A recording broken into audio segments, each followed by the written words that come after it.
So, all right, please explain what is toxic positivity. Oh, ha ha ha. No, toxic positivity. Yeah, that's a big one. Toxic positivity has to do with always putting on that happy face. It is always about everything is good, I'm all right. It's putting a positive spin on things that may not necessarily need a positive spin. You know, you'll hear expressions like good vibes only. You know, Bobby McFerrin made this song, Don't Worry, Be Happy. All like, okay, there's a light at the end of the tunnel. But they don't tell you that sometimes the light at the end of the tunnel is an oncoming train. No. Toxic positivity invalidates people's feelings. It highlights and accentuates the positive, but denies and negates anything negative. Now, I'm a positive person. We can argue that. Toxic positivity never allows anything negative in. That's very dangerous. And so when people feel emotions that they may not be proud of, if they're not feeling happy, they stuff it. If you're around a person who only, you tell them your story, they put on a happy face. Well, look at the bright side. You know, all these euphemisms that we use to hide behind. It's very dangerous. In my practice, all emotions, raw ones, they are right there on the surface. And if you come into my office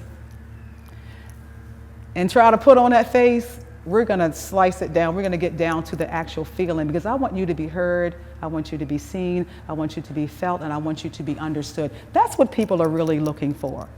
And a lot of times we put a happy face on something because we don't want to feel the pain. Because when a person shares their pain with us, it triggers our own, and we don't want to face it, so we have to put something on it to cover it up.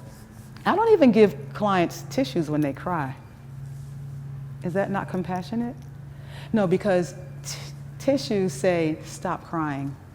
I trust that that person knows how to take care of him or herself. If you're crying, let those tears flow. Another dangerous one that I find is that spiritual one, spiritualizing life. I'm a spiritual person, but there's a whole lot of pain. I mean, the people who say that, you know, your Savior died on a cross. Was that painful? I know he had to do it. Was that painful? Funerals have become celebrations of life. Have you noticed that? I don't know if you've been to any funerals lately. Very rarely are they called funerals. They're called celebrations of life. So people are even shamed or afraid to grieve properly. You feel bad if you cry. Someone died. But we have to celebrate life. You know, the uplifting music, they playing the tamarines, are shaking, shaking, everybody's working, working. No.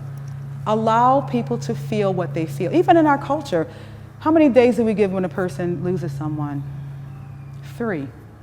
3 days of grief, get back to work. Cold as ice, Teddy. It's cold as ice. It's cold as ice. It's colder than ice, if that's possible. So toxic positivity is dangerous. Now, it's different from optimism. You can be optimistic, have an optimistic personality and outlook on life, but to never allow anything negative in, first of all, it's not real, but it's very dangerous.